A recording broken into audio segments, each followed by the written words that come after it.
আসসালামু আলাইকুম। নর্মাল কুকে সবাইকে স্বাগতম।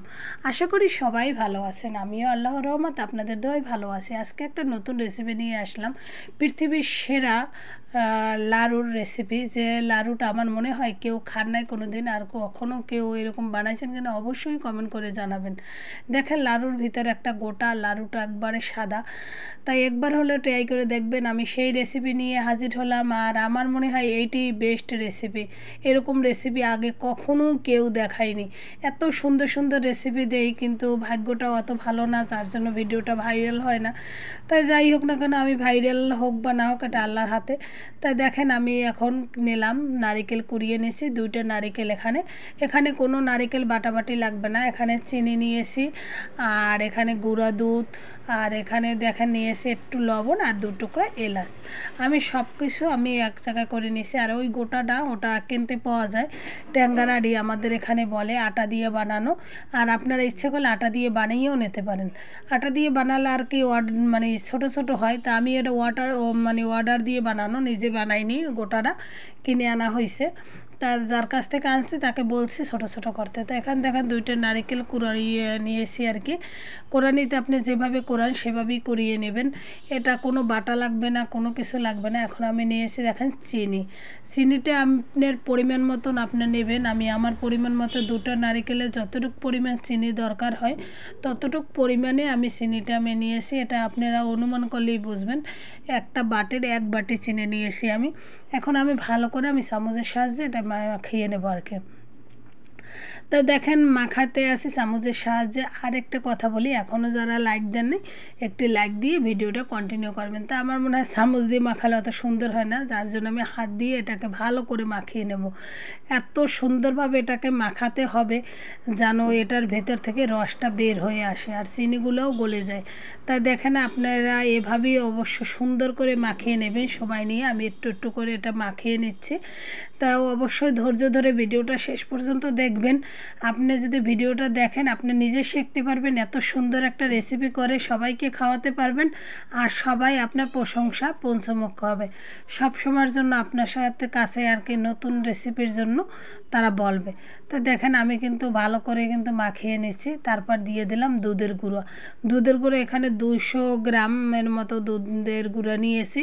তা আপনারা বুঝে আপনাদের পরিমাণ মতো নেবেন। আমার মনে হয় দুধের গুঁড়োটা যত পরিমাণ বেশি দেবেন তত মুখে স্বাদ আনে, আর খেতে খুব ভালো লাগে, একটা ঘ্রাণ আসে অসাধারণ। আর মুখে দিলে যে কতটা স্বাদ লাগে যা চিন্তাও করতে পারবেন না।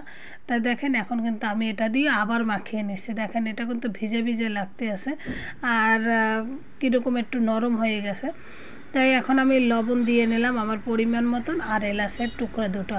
তা আপনারাও এরকম লবণ আপনাদের পরিমাণ মতনই দেবেন। এখানে বেশি লবণ দেওয়া যাবে না, পরিমাণটা আপনি নিজেই বুঝে দিতে হবে। তাই দেখেন আবারও কিন্তু আমি মাখিয়ে নিচ্ছি আর কি। মাখানোর উপরই এটা নির্ভরশীল। তা দেখেন কতটা সুন্দর হয়েছে, আর এটা থেকে কিন্তু রস বের হয়ে গেছে আর চিনিটাও গলে গেছে। এখন আমি রান্নার প্রসেসে চলে যাব। তা আপনারা এখনও যারা লাইক দেননি একটা লাইক দিয়ে নেবেন। তো দেখেন আমি একটা তাগাড়ি নিয়ে আসছি। আমি তাগাড়িতে এগুলো সবগুলোকে আমি ঢেলে নেব। ঢেলে আমি এটাকে সুন্দর করে কাছিয়ে এটাকে নেব। এখানে কিন্তু কোনো পানি ব্যবহার করা হয় না, আর অন্য কোনো উপকরণও ব্যবহার করা হয় না। শুধু সামান্য এই উপকরণ দিয়ে এত সুন্দর একটা লাড়ু হবে। তা দেখেন আমি সবগুলো কাছিয়ে আমি কিন্তু নিয়ে এখন আমি চুলায় চলে গেলাম। চুলায় গিয়ে আমি আস্তে আস্তে জাল দেবো। এখানে ক্যামেরা থোয়ার জায়গা ছিল না, যার জন্য হাতেই নিয়ে নিলাম, আর একটু একটু করে লাড়তেছিলাম, যার জন্য আমি পুরো লাড়াটা আমি দেখাতে পারলাম না। তা আপনার জালটা অবশ্যই কমিয়ে দেবেন, কারণ জালটা এখানে বেশি দিলে কিন্তু পুড়ে যাবে আর কালারটা কিন্তু লাল হয়ে যাবে। যেহেতু এটার কালার আসবে সাদা কালার আসলে কিন্তু এটাকে কিন্তু আস্তে আস্তে লাড়াতে হবে। আর যদি আপনি লাল করেন তাহলে কিন্তু একটু ভাজতে হবে বেশি। আর এটা সাদা লাড়ুটাই আমার মনে হয় খেতে ভালো লাগে। আমি আর একটু গুঁড়ো দুধ এখানে অ্যাড করে দিলাম, কারণ এটাকে একটু গুঁড়ো দুধটা দিলে বেশি স্বাদ লাগে। এই জন্য আমি আর একটু পরিমাণ গুঁড়ো দুধ দিয়ে আবার কিন্তু আমি সুন্দর করে লাড়াচাড়া দিয়ে আমি কিন্তু এটাকে মিশিয়ে আনতে আসি। দেখেন যখন দেখলাম আমার এটা দলা দলা হয়ে গেছে তখন আমি সেই গোটাগুলো আমি দিয়ে দিলাম। এটা আপনারা আটা দিয়ে বানিয়ে নিতে পারেন। এটা কিন্তু কোনো মিষ্টি দেওয়া না, এটা শুধু আটা দিয়ে বানানো, তেলের উপরে ভাজা। তা দেখেন আমার কিন্তু হয়ে গেছে, দেখেন লাডা লাডা একটা ভাব চলে আসছে, আর কালারটা কিন্তু সাদাই আছে। যদি আপনারা সাদা করতে হয় তাহলে অবশ্যই আস্তে আস্তে জাল দিয়ে এটাকে সুন্দরভাবে এটা একটু শক্তর পরিমাণ করে আনতে হবে। একটা আশ্বাস হয়ে গেছে দেখেন। এখন কিন্তু এই গরম অবস্থায় আপনাকে এটা লাড়ু শেপ দিয়ে নিতে হবে আর কি। এখানে কিন্তু আপনারা কিন্তু দেরি করতে পারবেন না, হাতটা ধুয়ে অবশ্যই একটু ঘি দিয়ে আপনি সুন্দর করে এটাকে লাড়ুর শেপ দিয়ে নেবেন। আর যদি পরিবারে আরও কেউ থাকে বেশি পরিমাণ বানান তাহলে অবশ্যই তাদেরকে সাথে নিয়ে নেবেন, কারণ না হলে কিন্তু এটা কিন্তু সুন্দর হবে না। লাড়ুটা শক্ত, যত বাতাস পাবে তত কিন্তু শক্ত হয়ে যাবে, আর মিষ্টিটা কিন্তু ভালো খাবে না, লাড়ুটা দেখতে অত সুন্দর হবে না। যার জন্য আপনারা সঙ্গে সঙ্গেই বানিয়ে নেবেন।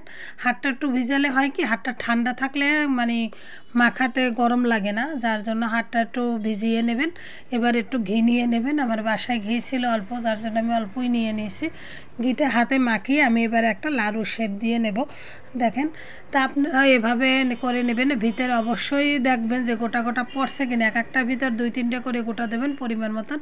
তা ভিতরে যখন গোটাটা সাবান দেবে তখন যে কতটা স্বাদ লাগে যা চিন্তাও করা যায় না। দেখেন আমি কিন্তু এক এক করে সব কটাকেই বানিয়ে নেব সুন্দর করে। আর এখানে আমাকে সাহায্য করার মতো কেউ ছিল না, কারণ আমি এটা যখন তৈরি করছি তখন ছিল দুপুরবেলা, খাওয়া দাওয়ার করার পরে মানে সবাই শুয়ে পড়ছে। আর আমার ফ্যামিলিতে তো আমার হেল্প করে শুধু আমার হাজব্যান্ড, তাই সে তখন একটু রেস্ট নিয়েছিল, যার জন্য আমি তাকে ডাকিনি। এটা আমি দুপুরেই করছি ভাত খাবার পরই। তা তখন একা একাই করতে হয়েছে, আর খুব তাড়াহুড়ো করে করতে হয়েছে, কারণ ঠান্ডা হয়ে যাবে, পরিমাণটা একটু বেশি ছিল। তো এই জন্য কিন্তু আমার কিন্তু একা একাই কষ্ট করে তাড়াতাড়ি করে করতে হয়েছে। এটা করার পর না আমার খুব খারাপ লাগছিল, কারণ একটু জিরাতে পারিনি আমি। দেখুন সব কটা কিন্তু আমি বানানো হয়ে গেছে, সুন্দর প্লেটে আমি সাজিয়ে নিয়েছি। তো এখন আমি পরিবেশনা করব। এটাকে আরেকটু সুন্দর করার জন্য আমি এটাকে একটু ডিজাইন করে নেব। তা দেখেন, আর এখনও যারা লাইক দেননি একটা লাইক দিয়ে নেবেন, আর ভিডিওটা যদি ভালো লাগে অবশ্যই শেয়ার করবেন, আর ফ্রেন্ডের মাধ্যমে আর কি শেয়ার করে দেবেন, আর সবাইকে এত সুন্দর একটা রেসিপি করার সুযোগ করে দেবেন। আর আপনাদের যদি ভালো লাগে বাসায় একবার হলেও ট্রাই করে খেয়ে দেখবেন, আর যদি কখনো এভাবে খেয়ে থাকেন তাহলে অবশ্যই কমেন্ট করে জানাবেন যেভাবে আপনারা খান কিনা। আমাকে একজনে খাওয়াইছিল, যার কারণে আমি ওইটাকে মানে এত ভালো লাগছে, তার থেকে আমি রেসিপিটা নিতে পারি নেই। দেখেন আমি সুন্দর করে একটু রং দিয়ে দিলাম, এটা একটা খাবার রং, এটা আমি ডিজাইন করার জন্য দিলাম, দেখতে একটু সুন্দর আসবে যার জন্য। তাই এটা যার কাছ থেকে মানে শিখি নেই আমি কারো কাছ থেকে, এটা কি একজন আমাকে খাওয়াইছে, কিন্তু খাওয়ার পর এতটা ভালো লাগছে যা আমি চিন্তা করতে পারিনি। তাকে অনেকবার বলছিলাম যে আমার একটু ভিডিও করে দেন, একটু রান্না হলে আমার জানাইন, কিন্তু অনেক সময় হয়ে ওঠে না। তারপর আমি নিজেই এটা আইডিয়া করে নিজেই বানিয়ে ফেললাম। তাই চিন্তা করলাম এটা খেতে যখন ওরকম হয় তাহলে আমি নিজেই বানিয়ে ফেলি। তাই নিজের আইডিয়াতে যারা রাঁধুনি তারা নিজেদের আইডিয়াতে অনেক কিছু পারে। তা আমিও চেষ্টা করি সবার মাঝে একটু সুন্দর রেসিপি করে খাওয়াতে আর কি, আর সুন্দর সুন্দর রেসিপি আপনাদের মাঝে শেয়ার করার জন্য। তাই সবাইকে অসংখ্য ধন্যবাদ। তাই ভিডিওটি ভালো লাগলে অবশ্যই লাইক কমেন্ট শেয়ার, আর সবসময় নিজেদের দিকে এবং নিজের পরিবারের দিকে খেয়াল রাখবেন। সবাই ভালো থাকেন, সুস্থ থাকেন, আল্লাহ হাফেজ।